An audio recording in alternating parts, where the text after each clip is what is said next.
Level up के episode 41 के साथ हाजिर हूँ। लास्ट एपिसोड के एंड में हमने देखा था जिन्हों कार्बलान को हरा देता है और उसको भी अपना एक शैडो सोल्जर बना लेता है। कार्बलान उसके सामने घुटने देकर बैठ जाता है। जिन्हों कहता है अब तो तुम पहले से ज्यादा शांत हो गए हो जबकि तुम एक शैडो सोल्जर बन गए हो। उसी वक्त विंडो ओपन होती है और जिन्हों से कहा जाता है अपने शैडो सोल्जर के लिए एक नाम चूज करो। जिन्हों कहता है मुझे शायद तुम्हारा नाम याद नहीं रहा, पता नहीं तुम्हारा नाम क्या था, चलो मैं तुम्हें एक नया नाम देता हूँ। जिन्हों कार्बलान को टस्क का नाम देता है। जिन्हों कहता है इस डंजन में आकर तो मुझे बहुत ज्यादा फायदा हो गया, मुझे बहुत सारे हाई ऑक्स की बॉडी ऐसा शैडो मिल गई, साथ में मुझे एक डंजन बॉस भी मिल गया है। इसके अलावा लेवल अप होने पर मैं 127 शैडोज को सेव कर सकता हूँ। जिन्हों में से जितने भी फालतू और नॉर्मल के शैडोज होते हैं उन सबको नथिंगनेस में भेज देता है जबकि बाकी सबको सेव कर लेता है। जबकि बाकी के सारे हंटर्स दूर खड़े ये सब कुछ देख रहे होते हैं। जिन्हों जैसे ही अपनी शैडोज को वापस भेजता है उसी वक्त मिस्टर वूजिन आगे बढ़ते हैं और उसका नाम पुकारते हैं। जिन्हों जल्दी से पीछे की तरफ मुड़ता है और मिस्टर वूजिन को देखकर बहुत ज्यादा घबरा जाता है और साथ ही उसकी नजर चाइन पर पड़ती है। जिन्हों कहता है क्या मैं आज पकड़ा गया, इन लोगों ने तो मुझे एक्शन में लाइव देख लिया। जिन्हों कहता है अब मैं इस सब को कैसे एक्सप्लेन करूंगा, मैं यहाँ से कैसे बाहर निकल पाऊंगा। लेकिन उसी वक्त मिस्टर वूजिन अपने साथियों के साथ जल्दी से जिन्हों के सामने जाकर खड़े हो जाते हैं और उन सबसे कहते हैं हम लोग हंटर एसोसिएशन से आए हैं, हमारी एसोसिएशन को इसका इंचार्ज बनाया गया है, इसकी सुपरविजन हमारी जिम्मेदारी है और समझिन्हों एक टॉप सीक्रेट है जिसे पब्लिक के सामने पेश नहीं किया जा सकता, इसलिए जितना हो सके बाहर जाकर किसी को भी इसके बारे में मत बताया जाए। डंजन से बाहर निकलने पर हम लोग तुम्हें सब कुछ बताएंगे जितना हमें इसके बारे में पता है। इसके अलावा तुम्हें किसी से कोई बात करने की जरूरत नहीं, वरना हंटर एसोसिएशन वाले तुम्हारे खिलाफ मुकदमा चलाएंगे। वो इंस्पेक्टर जिन्हों से कहते हैं सर हम लोग आपको डंजन से बाहर ले जाते हैं, हमारे साथ आए, अगर इन सब के सवालों से बचना है तो हमारे साथ कोऑपरेट करो और चुपचाप बाहर चलो। मिस्टर वूजिन जिन्हों से कहते हैं अभी तुमने जो स्ट्रेंथ इनके सामने दिखाई है वो एक एस रैंक के हंटर से बहुत ज्यादा है, तुम्हारे बारे में बहुत सारे सवाल उठेंगे। मिस्टर वूजिन उस अटैक फोर्स से कहते हैं हम लोग यहाँ से बाहर निकलने में तुम लोगों की मदद करेंगे, अगर तुम्हें सन जिन्हों के बारे में कोई भी इन्फॉर्मेशन चाहिए तो हमारे एसोसिएशन से राब्ता कर सकते हो। कीवुन भी उठकर आ जाता है और उनसे कहता है एक मिनट रुको, हमें इस बात से फर्क नहीं पड़ता कि तुम्हारी स्ट्रेंथ क्या है और तुम किस रैंक के हीरो हो, तुमने हमारी मदद की, तुमने हम सबकी जान बचाई, हम सब तुम्हें थैंक यू बोलना चाहते हैं। मैं अपनी पूरी अटैक फोर्स की तरफ से तुम्हारा शुक्रिया अदा करना चाहता हूँ, तुम्हारी वजह से हमारे बहुत सारे लोगों की जान बची है।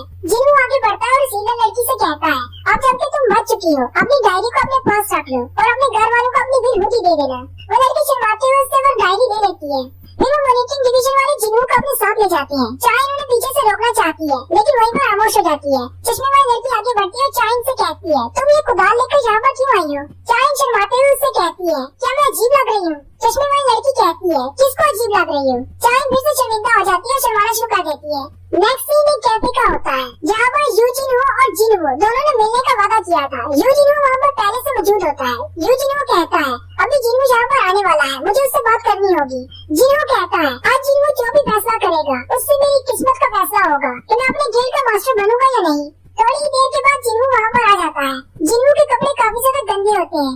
यूजिनहो से कहता है तुम्हारे कपड़ों को क्या हुआ। जिन्हो से कहता है मैं डायरेक्टली डंजन से यहाँ पर आ रहा हूँ।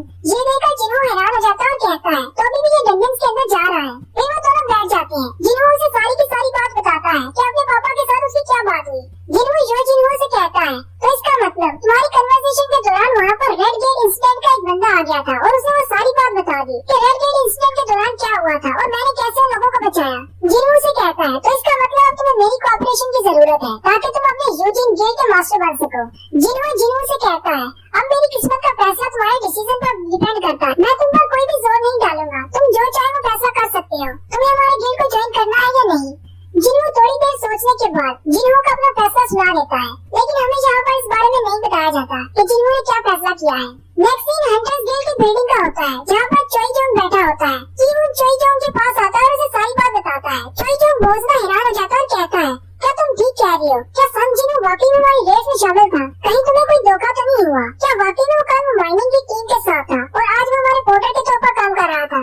कीवुन चोईजोंग से कहता है मुझे नहीं पता कि उसका मकसद क्या था लेकिन उसने जरा भी इंटरफियर नहीं किया हमारी रेस के दौरान, लेकिन जब हमारी जान पर बन आई तो उसे अपने आप को जाहिर करना पड़ा। वो बॉस बहुत ज्यादा पावरफुल था और हमारी अटैक फोर्स उसको हैंडल नहीं कर सकती थी। जिन्हों को लगा होगा कि हम सब लोग मरने वाले हैं, इसीलिए उसने अपनी पावर्स को हमारे सामने शो किया और हमारी जान बचाई।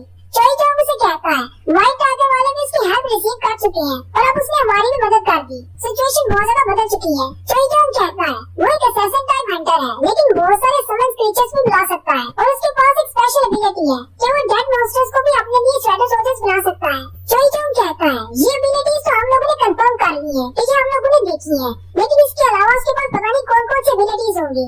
चोई चोंग कहता है वो तो वाकई में स्ट्रॉन्ग है। फिर वो कीयून से कहता है अगर तुम्हें हम दोनों को कंपेयर करना हो तो हम दोनों में से कौन ज्यादा स्ट्रॉन्ग है। कीयून गिल्ड मास्टर यानी कि चोई चोंग से कहता है एक रेड को क्लियर करने के लिए, अपनी वीकनेसेस को छुपाने के लिए हम लोग 3 तरह की टीम्स लेकर जाते हैं। एक अटैक फोर्स होती है जो कि मॉन्स्टर्स को खत्म करती है, फिर माना क्रिस्टल्स को हासिल करने वाले और कलेक्ट करने वाले 3 टीमें होती हैं। हमारी अटैक फोर्स के अंदर भी 3 तरह के सोल्जर्स होते हैं, एक टैंक्स होती है, एक मेजिस होती है और हीलर्स भी होते हैं। अगर ये सारे सोल्जर्स हमारे साथ ना हो तो हम लोग इस डंजन को क्लियर नहीं कर पाएंगे। लेकिन मैं आपसे सवाल पूछता हूँ, उससे आपको आपके सवाल का जवाब मिल जाएगा। कीयून चोई चोंग से कहता है क्या आप अकेले एक ए रैंक की डंजन को क्लियर कर सकते हैं। चोई चोंग ये सुनकर बहुत ज्यादा हैरान हो जाता है और कहता है नहीं, मैं अकेले एक ए रैंक की डंजन को क्लियर नहीं कर सकता, चाहे मैं एक एस रैंक का हंटर हूँ, चाहे मैं कितना ही स्ट्रॉन्ग क्यों ना हो। अगर मेरे इर्द गिर्द बहुत सारे मॉन्स्टर्स हैं तो मुझे सब पर ध्यान देना होगा, एक एक करके फाइट करनी होगी, मैं उन सबको नहीं हरा सकता।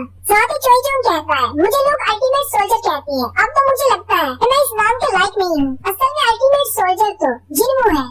कीयून गिल्ड मास्टर से कहता है मैं इस पोजीशन में नहीं हूँ कि आपसे रिक्वेस्ट कर सकूं, लेकिन मैं आपसे इतना जरूर कहना चाहूंगा अगर सन जिन्हों को किसी गिल्ड को ज्वाइन करना है तो मैं चाहता हूँ आप उसे हमारे गिल्ड में ले आए। चोई चोंग से कहता है मैं अपनी पूरी कोशिश करूंगा, वो हमारी गिल्ड को ज्वाइन करेगा। नेक्स्ट सीन हंटर एसोसिएशन की बिल्डिंग के बाहर का होता है जहाँ पर कैमरामैन पहले से पहुंच चुके होते हैं और बहुत सारे न्यूज रिपोर्टर्स भी होते हैं जो कि ली मिन संग के लिए वहाँ पर आए होते हैं क्योंकि वो एक एक्टर है और आज वो अपनी रिटायरमेंट का ऐलान करेगा जब उसे रैंक मिलेगा। मिन संग वहाँ पर पहले से मौजूद होता है और गाड़ी में बैठा होता है, लोगों को देख रहा होता है और कहता है मेरी पब्लिसिटी तो बहुत ज्यादा बढ़ने वाली है। मिन संग की गाड़ी में एक रिपोर्टर बैठा होता है जो उसे एक पेपर देकर कहता है मैंने तुम्हारे नाम से आज की हेडलाइन बना ली है। मिन संग उसे पढ़ता है और कहता है ये तो बहुत ही अच्छा लिखा है, आज की हेडलाइन यही होनी चाहिए। मिन संग उसे कहता है आज मैं चाहता हूँ सारे टीवी चैनल पर सिर्फ मेरे ही बारे में बताया जा रहा हूँ। उसी वक्त वहाँ पर 2 गाड़ियाँ एक साथ आकर रुकती हैं। वो सारे रिपोर्टर्स हैरान हो जाते हैं और कहती हैं लगता है कोई आया है। जैसे ही दोनों गाड़ियों के दरवाजे खुलते हैं एक गाड़ी में से व्हाइट टाइगर गिल्ड के मास्टर यूनहू निकलते हैं जबकि दूसरी गाड़ी से हंटर्स गिल्ड के मास्टर चोई चोंग निकलते हैं।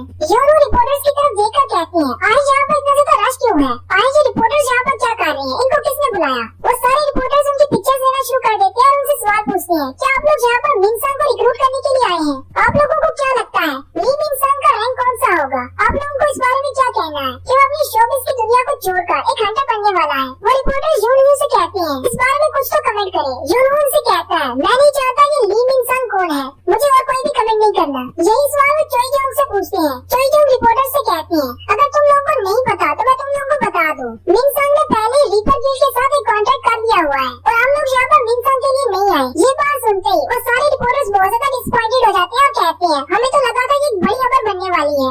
यूनहू चोई चोंग से कहते हैं मैंने सुना है जिन्हों ने तुम्हारी अटैक फोर्स को भी बचाया है।